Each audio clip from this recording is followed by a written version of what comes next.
The city of Atlanta is getting on board with other metro cities voting to oppose ICE facilities. Officials voted to establish guidelines for Atlanta police after hearing from neighbors concerned by the presence of federal immigration officers. Personally, I believe ICE has no place in Atlanta before, during, or after the World Cup games. And, resolutions like this make that clear. And especially when cities around the state of Georgia are all passing similar initiatives, there's power in numbers. And that sends a message to both the state and federal governments that we oppose the strategy.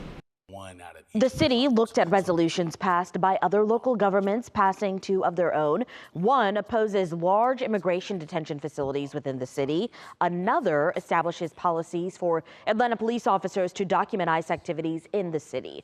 The measures are now headed to Mayor Andre Dickens' desk. If he doesn't sign them, they will be enacted automatically.